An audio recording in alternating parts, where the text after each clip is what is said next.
Muito bem, boa noite novamente, a graça e a paz do Senhor Jesus. Quero convidar todos nós a abrirmos as nossas Bíblias no livro de Lucas, Atos dos Apóstolos, livro chamado Médico Amado, que dá continuidade ao Evangelho que ele escreveu, livro de Atos dos Apóstolos. Hoje chegaremos à nossa 34ª mensagem, chegando ao 14º capítulo. Capítulo 14 de Atos, livro escrito por Lucas, onde vamos dar continuidade àquilo que temos visto já há 33 semanas, 34 hoje. Muito bem. Desde, irmãos, do início do capítulo 13, nós temos acompanhado a equipe missionária formada por Barnabé e Saulo, agora já adotando o seu nome grego, Paulo. E ali estão na sua primeira viagem missionária. Você já deve ter lido o livro de Atos e sabe que há mais 2 viagens missionárias que eles irão empreender, pelo menos que nós temos registro. E naquilo tudo que eles encaram em sua viagem de pregação do Evangelho, como nós já vimos e continuaremos a ver, tudo se encaixa, meus irmãos, perfeitamente nesse grande tema do livro de Atos, que nós já temos memorizado há tantas semanas, que sintetiza, que resume a mensagem que Lucas quer trazer com este livro. Vamos repetir juntos, irmãos? Apesar da oposição, a Igreja de Cristo cresce triunfante, proclamando o Evangelho da salvação. Assim tem sido desde o capítulo 1 e confirma tudo que nós temos visto. Assim, meus irmãos, semana passada, transitando para hoje, para a mensagem de hoje, saindo de Antioquia da Pisídia, agora já no capítulo 14, eles vão seguir viagem para Icônio, Listra e Derbe, cidades gentias, cidades de origem grega, mas agora colônias romanas. E hoje essas cidades estão localizadas, para você procurar no mapa, aonde hoje é o país da Turquia. Nesses lugares, meus irmãos, eles vão encontrar reações diversas à pregação e eventos extremos, inclusive, irão marcar essa primeira viagem missionária no capítulo 14, a passagem deles por esta cidade. Diante disso, meus irmãos, eu quero convidá-los a nós verificarmos no texto de hoje do capítulo 14 a seguinte grande ideia, que essa sim sintetiza apenas a mensagem de hoje e a mensagem do capítulo 14. O cuidado com a obra deve se manter mesmo em condições extremas do ministério. O cuidado com a obra deve se manter mesmo em condições extremas do ministério. A grande ideia de hoje, meus irmãos, tem como objetivo mostrar que, na história da igreja, muita gente olhou para esta frase, talvez não necessariamente associando ao capítulo 14, e pensou diante das lutas, das dificuldades que estava passando no ministério, que não era a sua opção desistir, abandonar, largar de mão, mas enfrentar e fazer aquilo para o qual foram chamados, a missão que receberam, mesmo que debaixo de grandes dificuldades. E eu poderia gastar, meus irmãos, a hora que eu tenho aqui para pregar, lembrando aquilo que passou William Carey, que passou Hudson Taylor e tantos outros que marcaram a obra missionária. Contudo, meus irmãos, é claro que esta mensagem não é para nossos irmãos da Meva apenas, ou para os pastores aqui presentes. Como nós já temos falado, todos nós estamos em ministério. Todos nós estamos servindo ao Senhor. O que acontece é que alguns indivíduos têm um ministério específico ou mais fácil de você pontuar sobre aquilo que eles estão fazendo na obra de Deus. Ok? Contudo, todos os membros do corpo de Cristo, da menor cutícula ao mais importante órgão dentro do tórax, não importa, estão dentro do ministério. Alguns vão passar, meus irmãos, toda a sua vida e serão anônimos. Outros marcarão os livros de história da igreja, como, por exemplo, os nomes que eu mencionei aqui. Sem mais delongas, vamos começar a caminhar no capítulo 14 e vamos ver como esta tese que eu acabei de colocar ali, esta grande ideia, se comprova à medida que a viagem de Paulo e de Barnabé segue adiante. E, inicialmente, irmãos, nós vamos ler do versículo 1 até o versículo 7. Como de nosso costume, quero convidar toda a congregação a nós lermos a uma só voz. Atos capítulo 14, 1 ao 7. Olha para a direita e esquerda, se alguém estiver sem uma Bíblia ou sem um celular, tablet, ofereça a sua para acompanhar. Ok? Diz assim, juntos. Em Icônio, Paulo e Barnabé, como de costume, foram à sinagoga judaica. Ali falaram de tal modo que veio a crer grande multidão de judeus e gentios.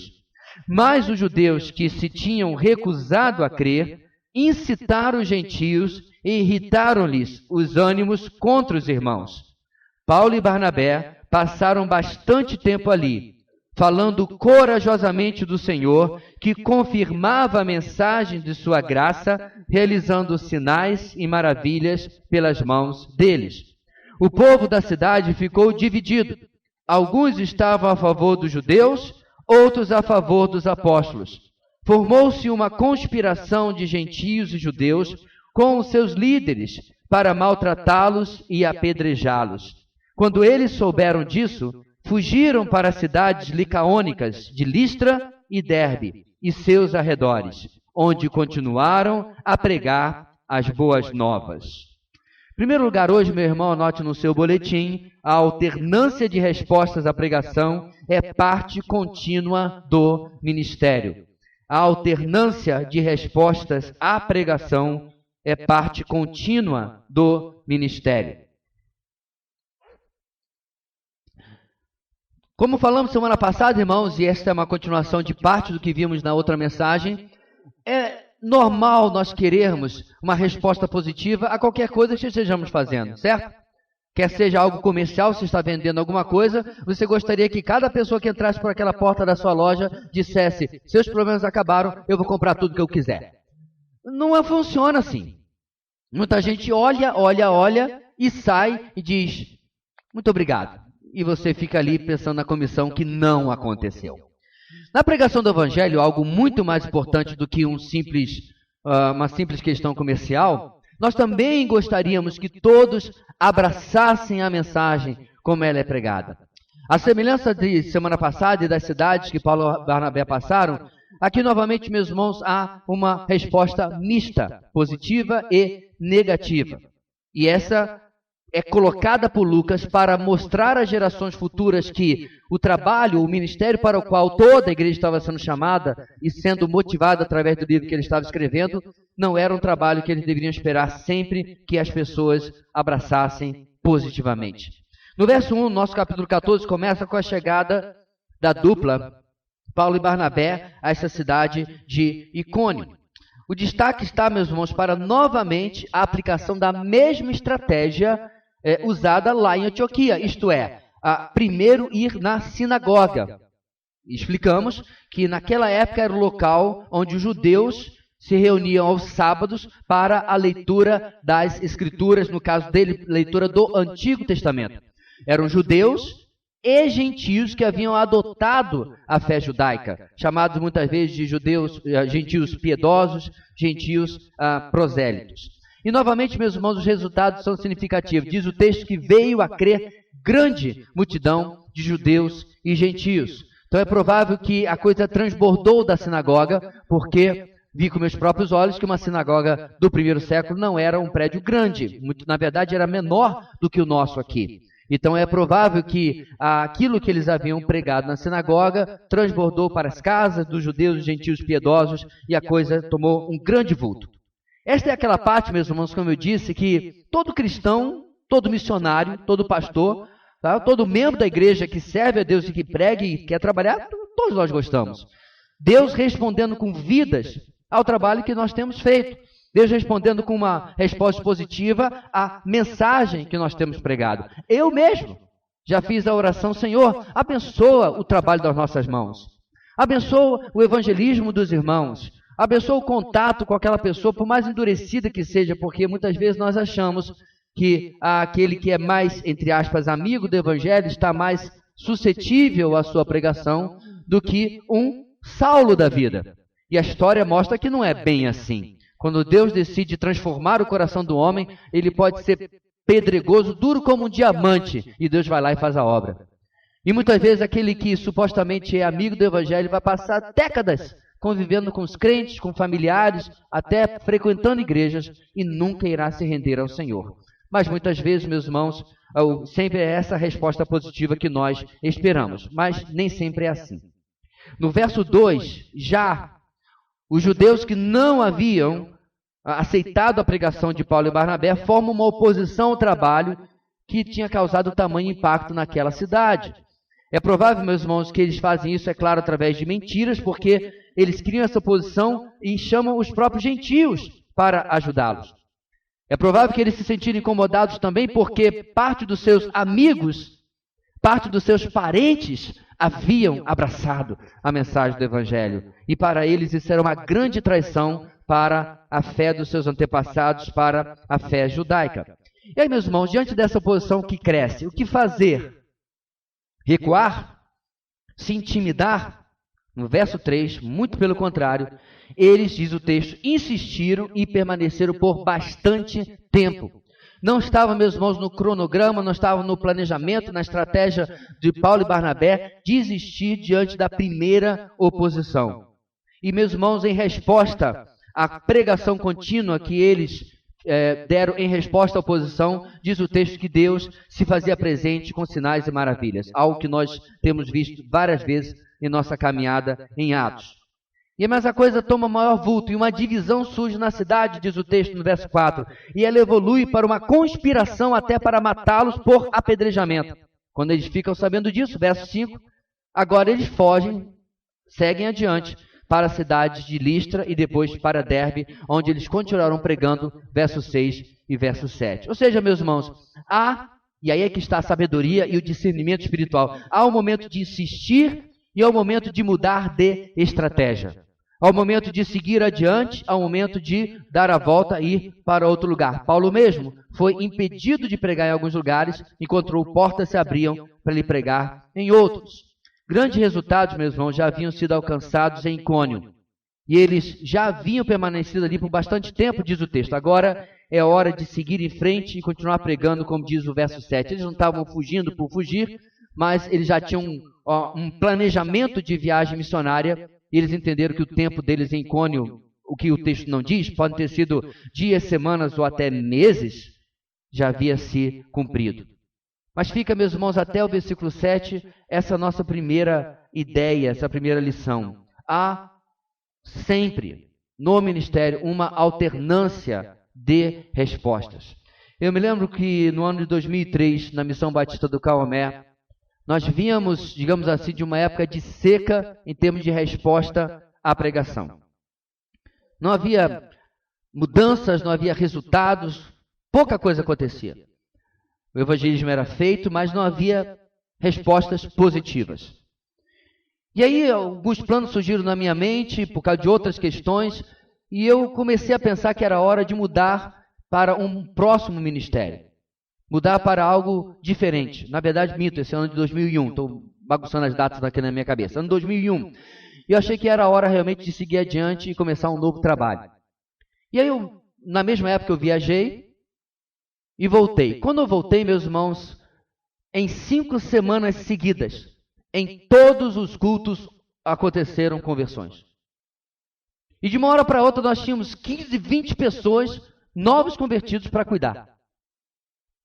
E aí o que eu fiz com meus planos de sair daquela igreja? Dobrei, botei dentro da Bíblia e bora cuidar dessas vidas aqui. É preciso discernimento, entendimento de dizer, para entender o que Deus quer da nossa vida. Ele é nosso parceiro de ministério, irmãos. Perdão da liberdade aqui.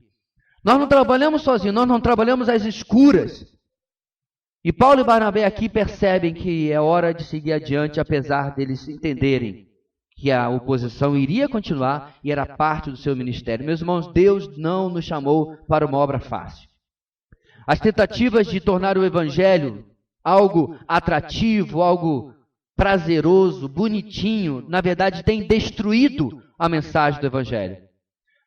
A pregação genuína da palavra e do evangelho, ela fere, mas ela faz uma ferida que ela mesmo cura com a salvação, com a redenção.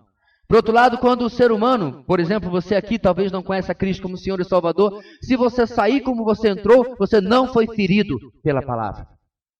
Essa expressão não é minha, na verdade é de Agostinho de Hipona, me mostra que quando Deus nos fere, nos sangra, é para que Ele possa curar e trazer para nós uma saúde espiritual que não era conhecida antes.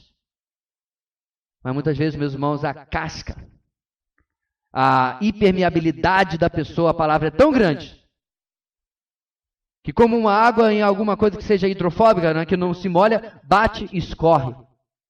E assim aconteceu na viagem que nós estamos vendo na vida desses homens aqui também. Mas quanto a nós, irmãos, como nós temos lidado no nosso ministério cristão que está sobre nós, como nós temos lidado, não apenas pastores, missionários, todos nós, com as diversas circunstâncias que acontecem na nossa vida ao pregarmos o Evangelho. Eu sei que você já desanimou, porque você é de carne e osso. Eu sei que você já pregou pela enésima vez para aquele homem, para aquela mulher, e já deu vontade de dizer assim, rapaz, não quer que vá para o inferno, perdeu a cabeça. Mas depois você se arrependeu, você chegou na presença de Deus, você orou novamente, disse, Senhor, tem misericórdia de mim. Sabe por quê, meus irmãos? Porque lembra do texto que eu mencionei semana passada, escrevendo aos Tessalonicenses, e falando daquilo que o mundo é, mentiroso, adúlteros, idólatras, etc, etc, né? Para não deixar aqueles irmãos dizendo assim, é verdade, o mundo é assim mesmo. Como é que Paulo continua aquele texto, irmãos? Tais fostes alguns de vocês. Onde eles estão, nós um dia estivemos. E só nós estamos lá por causa da graça e da misericórdia de Deus. Portanto, meus irmãos, independente das respostas, devemos seguir adiante, seguindo o ministério, na pregação, crendo no poder da palavra de Deus, tal como esses dois homens aqui vão nos mostrar que creem. Contudo, meus irmãos, há algo mais radical a ser aprendido com essas respostas que os apóstolos, aqui usados de uma maneira mais genérica, recebem no seu ministério.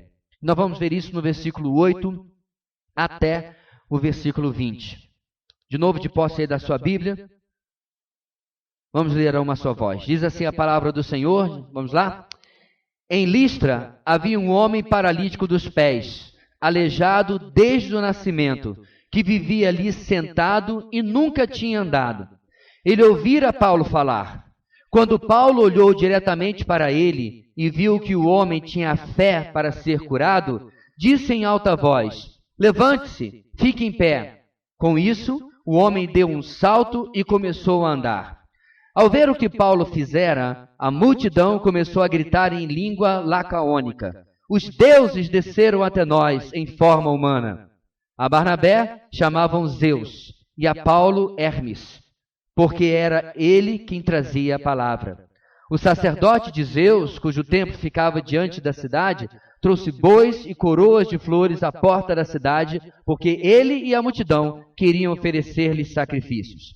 Ouvindo isso, os apóstolos Barnabé e Paulo rasgaram as roupas e correram para o meio da multidão, gritando, homens, por que vocês estão fazendo isso?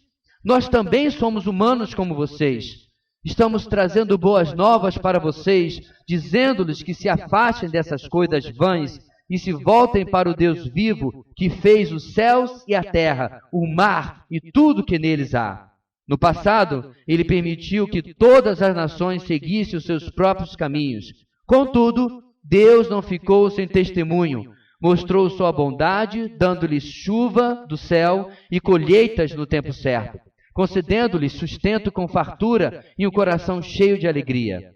Apesar dessas palavras, eles tiveram dificuldade para impedir que a multidão lhes oferecesse sacrifícios. Então, alguns judeus chegaram de Antioquia e de Icônio e mudaram o ânimo das multidões. Apedrejaram Paulo e o arrastaram para fora da cidade, pensando que estivesse morto. Mas quando os discípulos se ajuntaram em volta de Paulo, ele se levantou e voltou à cidade. No dia seguinte, ele e Barnabé partiram para Derbe. Em segundo lugar, meus irmãos, respostas extremas à pregação devem ser encaradas com sabedoria e dependência. Respostas extremas à pregação devem ser encaradas com sabedoria e dependência.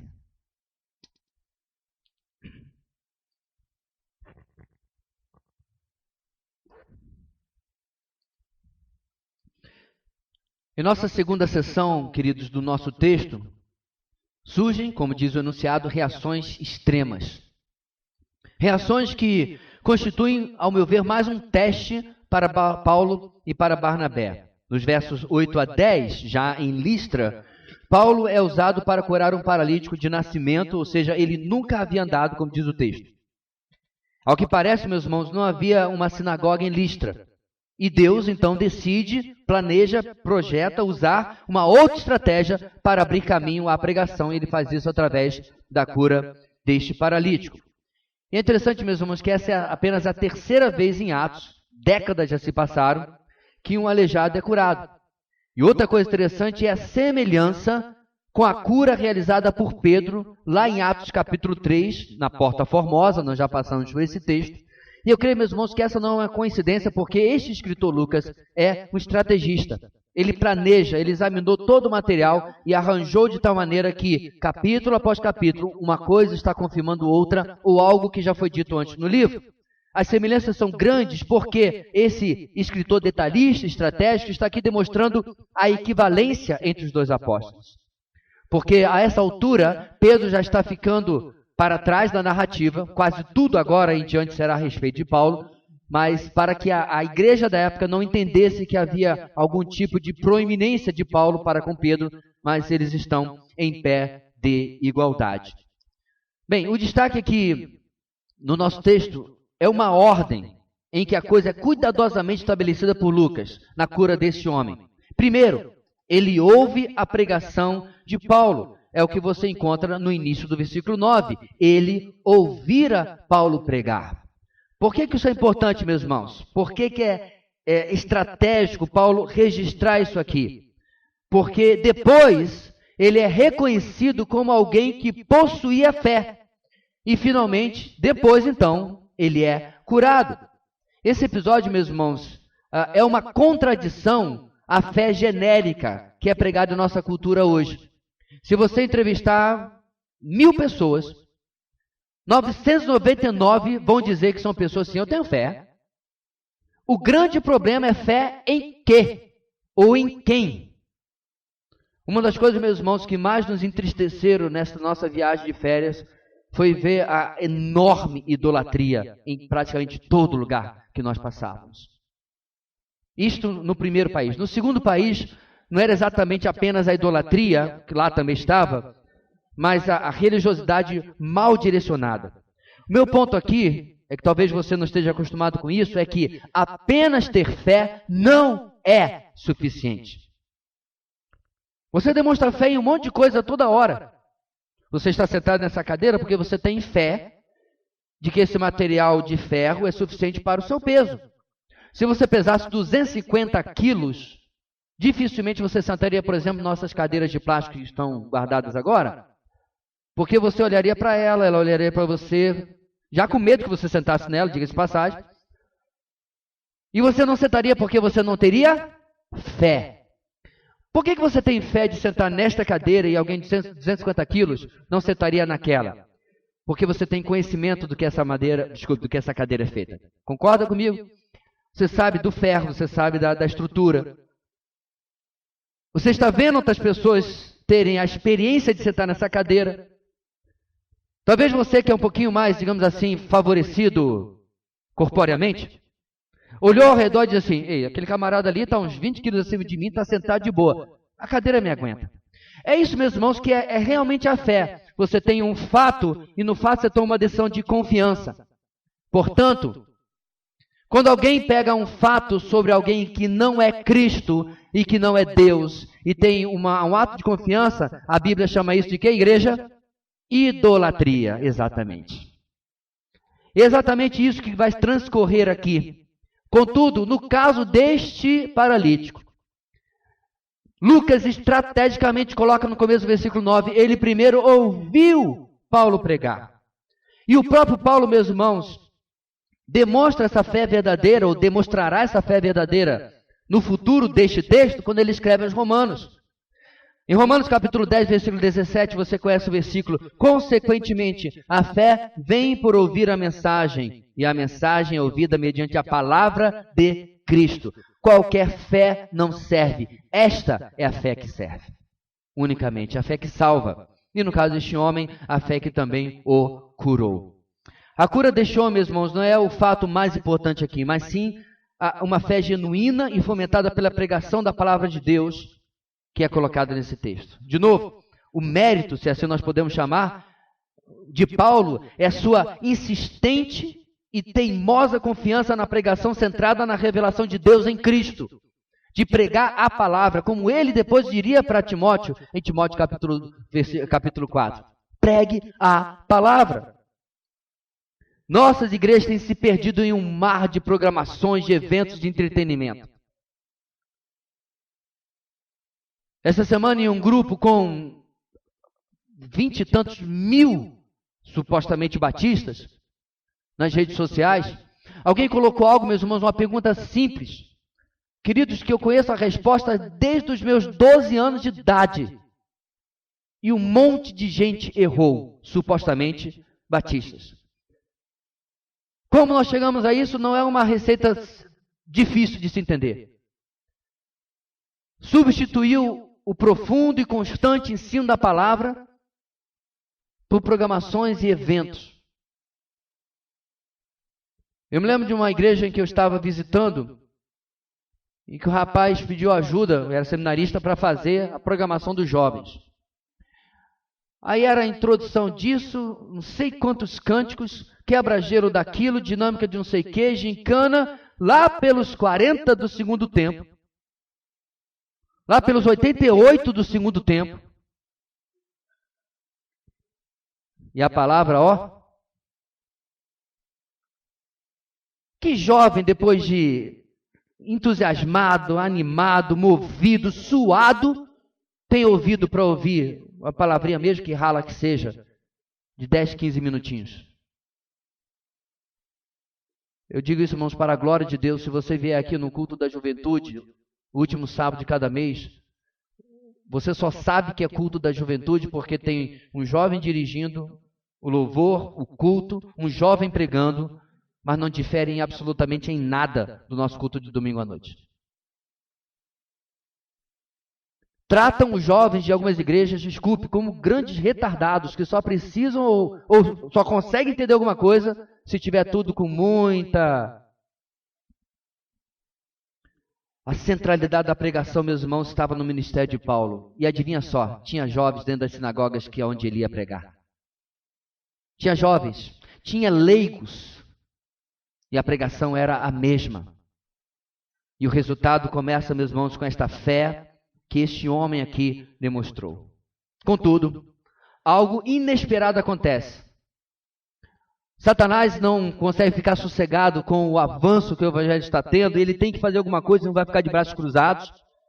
E aí o que ele faz? Ele traz as suas trevas sobre a situação nos versos 11 a 13, diante do milagre que havia sido realizado. Os gentios, ou seja, os não-judeus ali daquela cidade, pagãos, adoradores de entidades do panteão greco-romano, no caso aqui grego, identificam Barnabé como Zeus, diz o texto, e Paulo como Hermes. Zeus é o maioral do panteão grego, e Hermes um dos seus subalternos, porque Paulo é aquele que falava, e Barnabé estava na dele. E eles gritavam, diz o texto, em dialeto licaônico, não em grego, não em latim, provavelmente um dialeto que Paulo e Barnabé não dominavam. Os deuses desceram até nós em forma humana. Engraçado, meus irmãos, que essa frase aqui, ela quase acerta. Não é verdade? Deus desceu entre nós em forma humana. Isso havia acontecido com certeza cerca de 40 anos antes. Mas eles não estavam se referindo à encarnação de Cristo. Eles estavam se referindo a eles dois, Paulo e Barnabé. Zeus, meus irmãos, aqui no nosso texto, para os romanos seria Júpiter. E Hermes, para os romanos, seria Mercúrio. O que eles fizeram, meus irmãos, quando a Grécia afunda e Roma sobe? Eles pegaram os mesmos deuses, rebatizaram com outros nomes e segue a vida, né? Parece alguma igreja que você conhece? Pois é. É exatamente isso que o paganismo faz. E aí, meus irmãos, essa crendice toma conta. Mas por que eles acreditaram que exatamente Zeus e Hermes estavam entre eles? Porque havia uma lenda, uma crendice, que esses dois haviam visitado há muitos anos antes um casal de idosos, um casal de anciãos.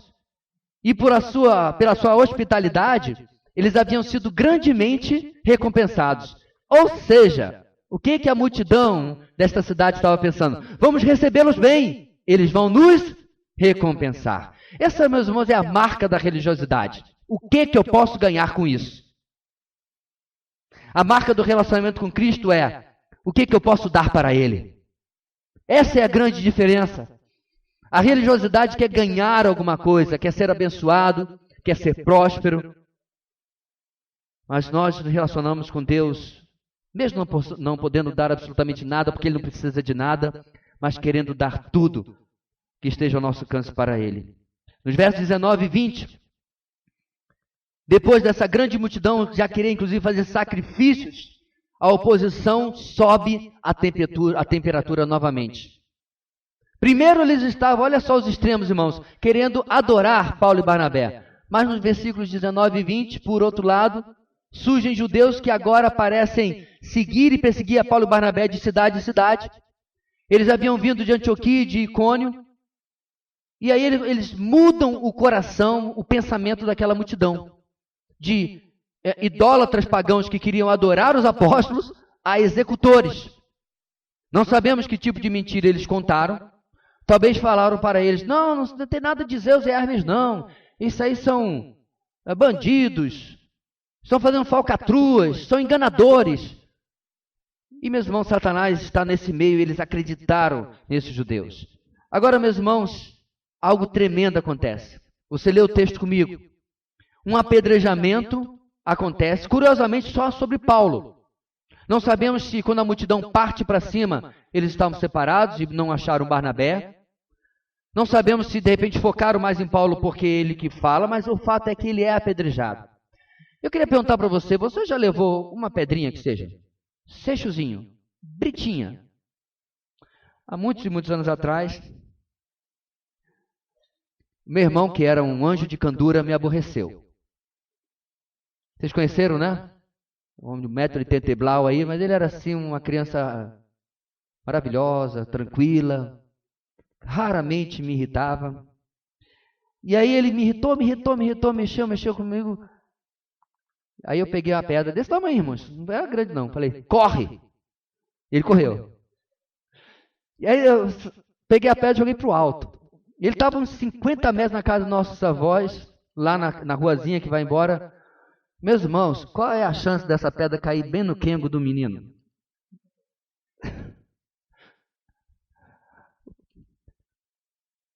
Estelita, depois você pede ao Jonathan para calcular a estatística disso daí, porque vou te contar, viu? Pô, não caiu? Daqui a pouco lá veio o menino, como um melado descendo, né? Caiu bem aqui, e aqui é muito vascularizado, né? O melado descendo, e aí foi um problema sério. Não é uma pedrinha, não é um seixozinho desse tamanho. Paulo foi apedrejado. No versículo final, meus irmãos, diz que quando os irmãos chegam, provavelmente já pensando, pronto, acabou. Ele se levanta, bate a poeira, dá a volta por cima e volta para a cidade. Ele não vai embora. Ah, meus irmãos, algo tremendo acontecendo aqui. Mas por que Paulo tem que passar por isso, meus irmãos? Volta lá no capítulo 9, versículo 15 e 16. Jesus vira para Ananias e diz: este homem é meu instrumento escolhido para levar o meu nome perante os gentios e seus reis, e perante o povo de Israel. Olha o versículo 16. Mostrarei a ele o quanto deve sofrer pelo meu nome. Havia, meus irmãos, dentro do trabalho, do plano de Deus, do Senhor Jesus com o seu apóstolo, que incluía o sofrimento. Mas como diz o texto, este não foi o fim do apóstolo. De maneira miraculosa, maneira incrível, Paulo estava bem e inteiro depois de um apedrejamento. Eu já assisti, meus irmãos, o vídeo de um apedrejamento. É uma coisa horrível. Pastor, como um vídeo? É.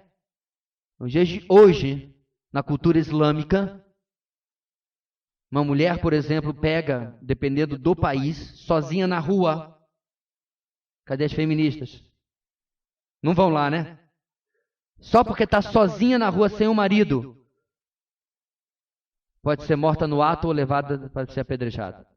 Graças a Deus que no vídeo botaram pelo menos um pano, um lençol de linho sobre ela, porque a imagem com certeza não é bonita, mas à medida que as pedras vão batendo, meus irmãos, o linho começa a ficar vermelho do sangue daquela mulher. Este homem levanta, ele está inteiro. Ele tem, meus irmãos, sabedoria para lidar com as atitudes, as respostas extremas. E aqui demonstra a dependência do apóstolo Paulo, do servo de Deus, do Deus a quem ele servia. E no dia seguinte eles saem rumo a Derbe. Eu queria, antes de continuar, meus irmãos, dizer as respostas positivas e negativas nas suas tentativas, no seu esforço de pregar o Evangelho, são difíceis, às vezes, de discernir, não é verdade? São difíceis de entender como agir diante disso. Até mesmo, meus irmãos, nós às vezes temos dificuldade de saber se uma resposta necessariamente é positiva ou negativa. Mas o fato é que nós precisamos não apenas estar atrás de resultados, mas como os apóstolos, focar na pregação, no conteúdo da pregação, crendo que a resposta virá mediante aquilo que é pregado segundo a soberana vontade de Deus. Meus irmãos, nós começamos este ano, na verdade, nós terminamos 2018, falando várias vezes sobre a nossa missão de pregar o Evangelho. Nós entramos este ano e continuamos falando sobre isso. Nós estamos no final do ano e olha o assunto qual é. E eu quero convidar você, igreja, a fazer uma autoanálise. Como foi em 2019? Ou como tem sido, porque não acabou? O seu engajamento com as vidas, o seu envolvimento com elas. Talvez você vai ter alguns que vão ter respostas meio estranhas à sua pregação. Talvez alguns que vão se opor de maneira até radical. Mas em tudo isso, meus irmãos, nada novo para quem serve a Deus. Nada novo para quem está pregando o Evangelho. Nós estamos em ótima companhia. Há, meus irmãos, uma trilha que foi marcada antes de nós, para que nós não nos enganemos achando que nós estamos pisando em terra jovem, fértil, virgem. Não! Nós estamos pisando onde já foi pisado antes.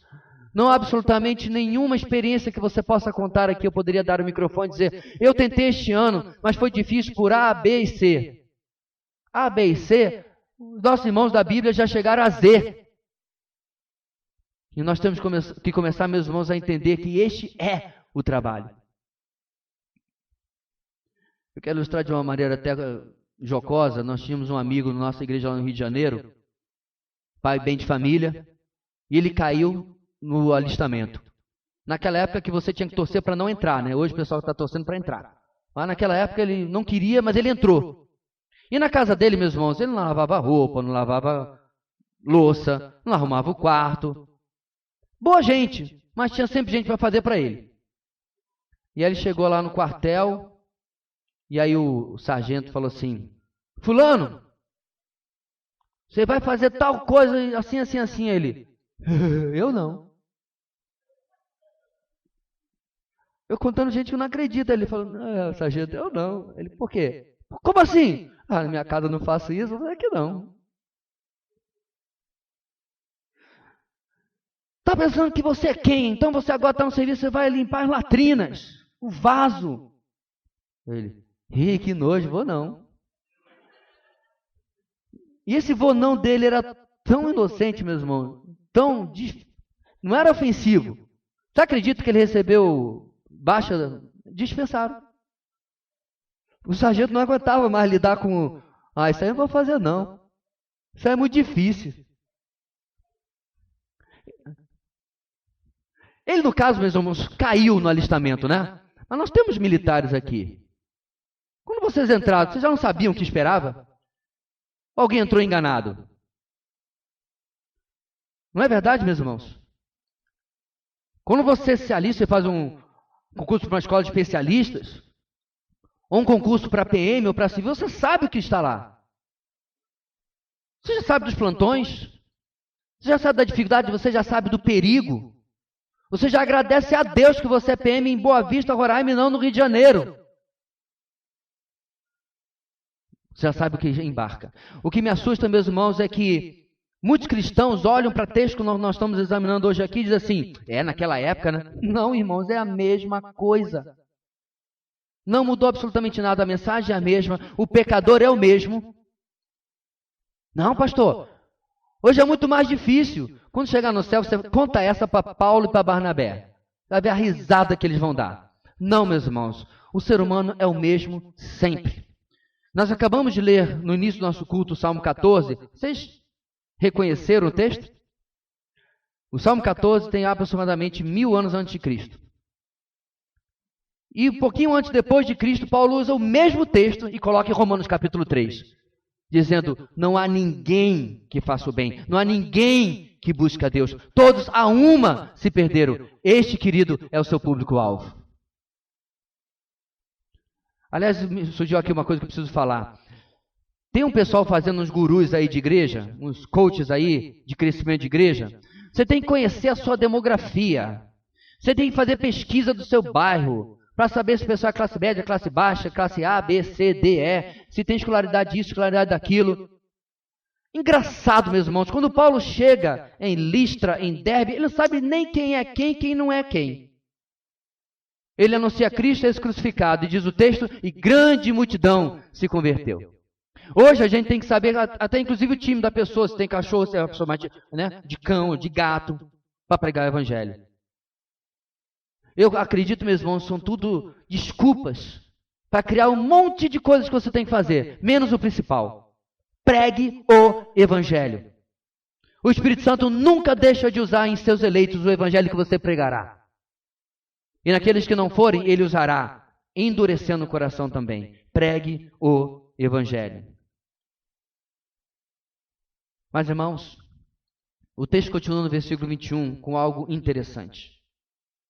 No versículo 21 em diante, nós vemos um desfecho magnífico da parte dos apóstolos de o que fazer quando as coisas estiverem difíceis no ministério. Resposta, o mesmo de sempre.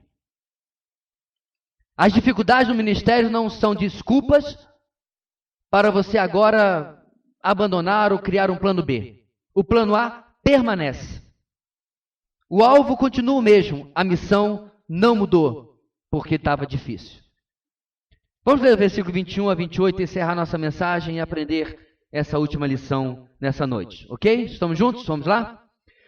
Eles pregaram as boas novas naquela cidade e fizeram muitos discípulos.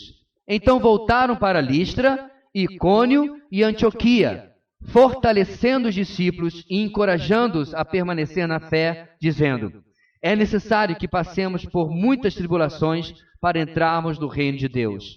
Paulo e Barnabé designaram-lhes presbíteros em cada igreja.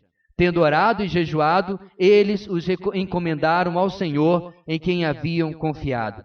Passando pela Pisídia, chegaram a Panfilha, e tendo pregado a palavra em Perge, desceram para Atália. De Atália, navegaram de volta a Antioquia, onde tinham sido recomendados a graça de Deus para a missão que agora haviam completado. Chegando ali, reuniram a igreja e relataram tudo o que Deus tinha feito por meio deles e como abrir a porta da fé aos gentios. E ficaram ali muito tempo com os discípulos. Terceiro e último lugar, meus irmãos, em meio a tanta turbulência, o cuidado com a obra de Deus não muda. Em meio a tanta turbulência, lutas, dificuldades, oposição, o cuidado com a obra de Deus não muda.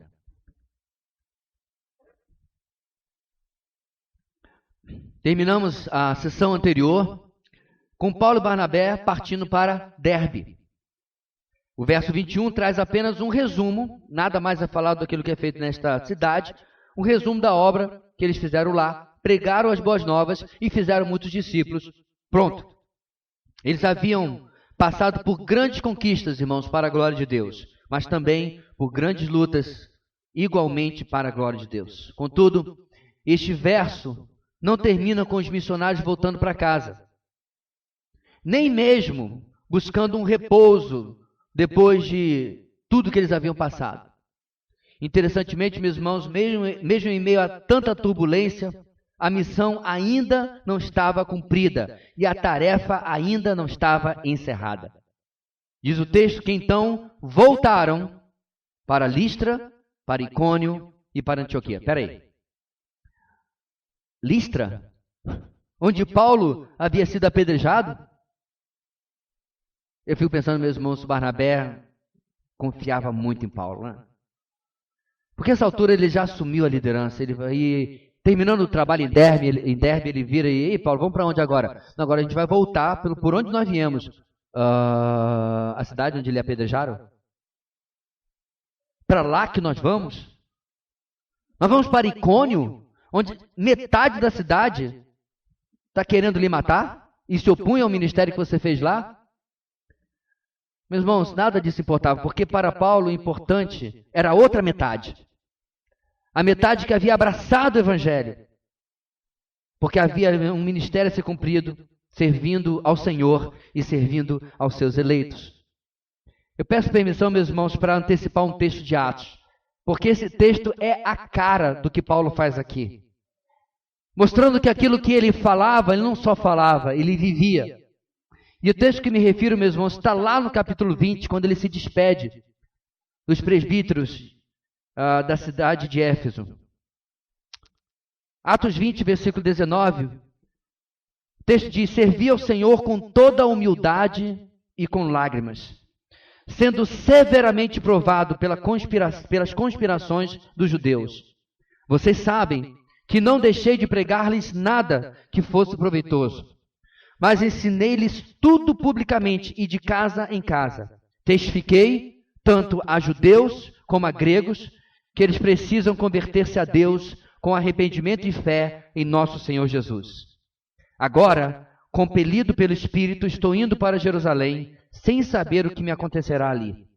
Só sei que em todas as cidades, o Espírito Santo me avisa que prisões e sofrimento me esperam. Versículo 24. Todavia, não me importo, nem considero a minha vida de valor algum para mim mesmo, se tão somente puder terminar a corrida e completar o ministério que o Senhor Jesus me confiou, de testemunhar do Evangelho da graça de Deus. Há muitos propósitos bonitos que nós podemos ter na vida. Os meus pais não fizeram nenhuma faculdade, não tiveram oportunidade. O meu pai nem sequer terminou o ensino médio. Eu terminei. E como propósito na minha vida eu pensei, meus filhos têm que ir pelo menos até onde eu fui ou além. Não andar para trás. Isso tem sido, na verdade, um bom propósito na vida de muitos dos pais aqui presentes. Da melhor educação. Mas sabe, meus irmãos, se o seu propósito de vida é apenas cuidar dos seus filhos e dar a melhor educação, que propósito medíocre ele é? Que coisa pequena você tem planejado para a sua vida? Eu já ilustrei isso de tal forma, meus irmãos, que talvez uma das profissões que eu nunca gostaria para mim ou para ninguém aqui, apesar de ser uma profissão honrada, é passar nas madrugadas preso ou pendurado em um caminhão, recolhendo o lixo que você produziu durante o dia. E para ilustrar o quão sério eu sou nesta questão, meus irmãos, é que eu preferia que nos próximos anos meu filho passasse na sua frente, recolhendo o lixo que você produziu durante o dia, pendurado atrás de um caminhão, cantando hinos ao Senhor e sendo um servo de Cristo. Do que ter todos os diplomas e doutorados e mestrados que você puder pensar, e ser aquele que o Salmo 14 diz o insensato em seu coração, não a Deus. Porque, para emprestar novamente as palavras de John Piper, a coisa mais importante no mundo é ser salvo. Meu irmão, talvez você esteja investindo tudo que você pode na educação dos seus filhos, talvez você esteja colocando tudo certinho do ponto de vista humano, mas aonde seu filho e sua filha estão conhecendo o Senhor? É apenas naquela horinha na classe? É só naquele pedacinho lá no grupo de vida? Ou a sua casa é uma casa de oração? Uma casa da palavra, uma casa de Deus. Deus é presente na história da sua família. Eu estou falando isso, meus irmãos, porque quando nós olhamos para o que Paulo está falando aqui, ele está falando sobre propósito de vida. Eu fiz o que o Senhor me encarregou quando eu o encontrei no caminho de Damasco. Quantos de nós, meus irmãos, não ouvimos nem o que o Senhor falou no caminho de Damasco? Estamos envolvidos com muitas coisas.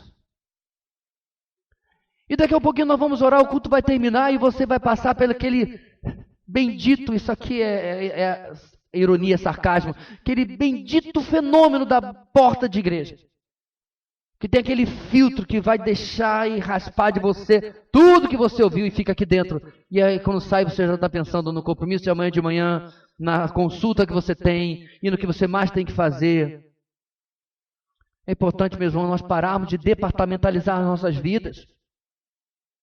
O Senhor não é um departamento que você deixa lá no culto de domingo.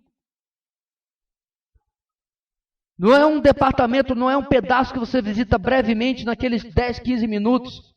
Oxalá seja tanto assim, de devocional. Ou ele é dono de tudo, ele é senhor de tudo, ou na prática, ele é senhor de nada.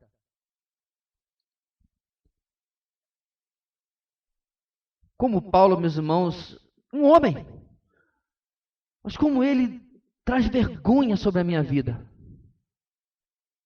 E não sei se ele traz sobre a sua.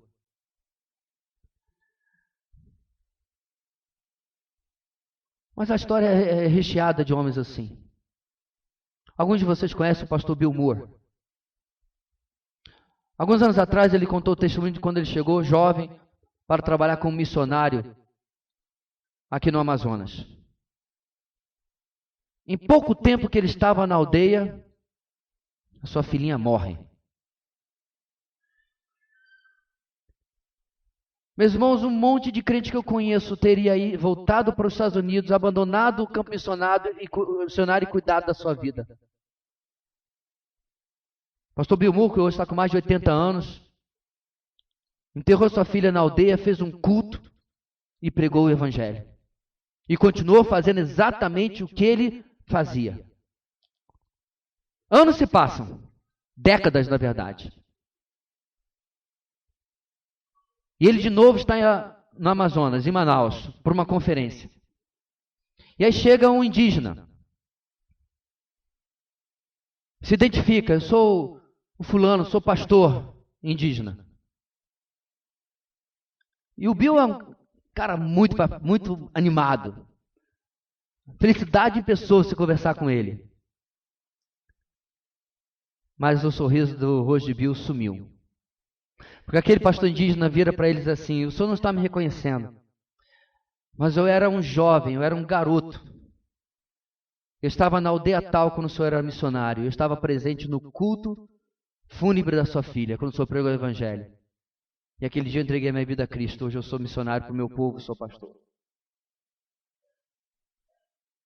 Você está entendendo, meus irmãos, porque em meio a qualquer turbulência, a obra não entra em pausa.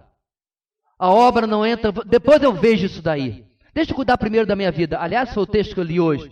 Deixa eu primeiro enterrar meus pais. Deixa eu primeiro cuidar não sei o quê. E a resposta de São Jesus, no melhor estilo perna manca voadora, foi: aquele que põe a mão no arado e olha para trás não é digno do reino de Deus.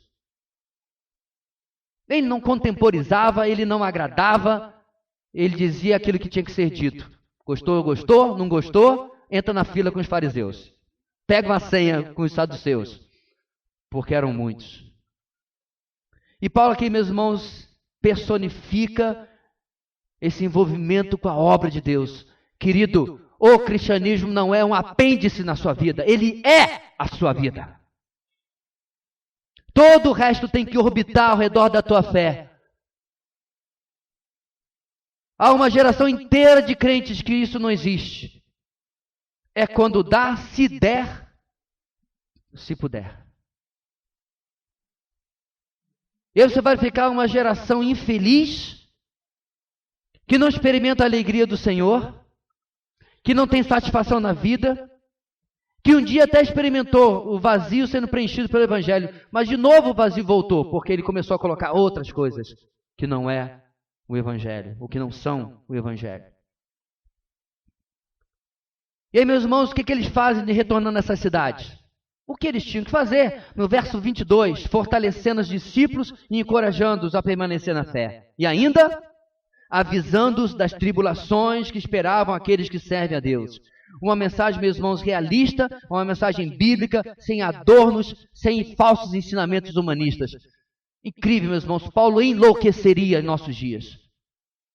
A maioria dos livros, se você visitar uma livraria evangélica, não serve para nada. Eu tenho medo de colocar até para tirar o balanço, para servir de calço, porque corre risco de alguém tirar e ler aquela porcaria. Pretenso livro cristão, mas cheio de ensinamento humanista. O que Paulo fala para aqueles irmãos? Irmãos, vai dar tudo certo agora. A verdadeira fé chegou, certo? Vocês abandonaram essa infelicidade greco-romana aí, e agora vai dar tudo certo. Não! Muito pelo contrário. Ele os adverte, é necessário que passemos por muitas tribulações para entrarmos no reino de Deus. Como, por exemplo, perder uma filha com pouco tempo no campo missionário. No verso 23, Paulo e Barnabé copiam o modelo de Jerusalém de Antioquia da Síria, a igreja de onde eles vieram. O que eles fazem? Estabelecem uma liderança pluralizada em cada igreja. Perceba no versículo 23 que presbíteros está no plural e igreja está no singular. Pela graça de Deus, exatamente aquilo que nós praticamos em nossa igreja local. Uma pluralidade de homens do sexo masculino, do DNA XY, cromossomo, aliás, como a Bíblia diz, na liderança de uma igreja. Ele vai dar a mesma receita para Tito, anos depois, para fazer em Creta. Porque essa é a forma que Deus havia colocado para a liderança das igrejas. Nos versos 24 a 26, o caminho de volta à Antioquia da Síria os leva a passar por Perge, onde eles haviam estado apenas de passagem, né? Quando desceram, vieram de Chipre, certo? A caminho de Antioquia de Apsídia. A oportunidade não é perdida e lá, atenção, eles pregam o evangelho novamente, antes de seguir para casa. O verso 26 não deixa dúvida, a missão havia sido completada. Aliás, que coisa boa você terminar uma tarefa, não é, irmãos? Você estabeleceu um alvo, um plano, uma estratégia e dizer, feito. É ou não é bom? Agora para pensar, se isso é bom quando você diz assim, eu tenho um plano de passar naquele concurso, então quais são os passos? Pegar o material certo, ou entrar para o curso certo, estudar tantas horas por dia, você vai fazendo uma estratégia, fazer a prova, é claro, né? Tem que fazer, faz a prova, e aí vem, passa ou não passa. Mas você fez, daqui a pouco, passou. Aí, de repente, você tem um primo. Primo, você passou, eu não passei. Mas como é que foi a sua estratégia? Eu fiquei jogando bola. Aí você diz para ele, geralmente quem joga bola não passa. Quem jogando bola, fazendo maratona de série, o normal é não passar mesmo. A não ser que ele seja excepcional, né? Mas o cara que ralou, fez uma estratégia e pronto, passou. Agora, irmãos, por que Deus não faria a mesma coisa na sua obra? Por que tem que ser no improviso? Nem sempre você vai encontrar uma mulher à beira de um poço na cidade de Sicar, em Samaria. Que para Jesus não foi improviso, diga-se de passagem, né? Para nós seria. Né? Nem sempre, vamos sair de Jesus, porque aí é covardia. Paulo, ele chega à cidade e encontra uma mulher vendendo púrpura. Paulo não sabia que ela estaria lá. Prega e Lídia se transforma na primeira convertida gentia da Europa. Mas nem sempre é assim. Como nós temos visto, em cada cidade ele fazia uma estratégia, e na sinagoga. Em Atenas ele vai no lugar onde o pessoal que gostava de conversar está. Meu irmão, quem sabe a falta de resultados em nossa vida ministerial ao pregar o evangelho é porque nós estamos indo ao Deus dará como puder. Nós estamos querendo pregar o evangelho como bala perdida. Se pegar, pegou. Ou como flecha que a gente atira para o alto. Não é melhor olhar bem no coração da pessoa e atirar a flecha de forma certeira? Porque aqui, meus irmãos, nós vemos a estratégia se mantendo, o trabalho se mantendo como foi e a missão sendo concluída, sendo cumprida. Para encerrar com chave de ouro, meus irmãos, Paulo e Barnabé prestam relatório àqueles que os haviam enviado lá em Antioquia da Síria. Certo? Lembra que há duas, no próprio texto há duas.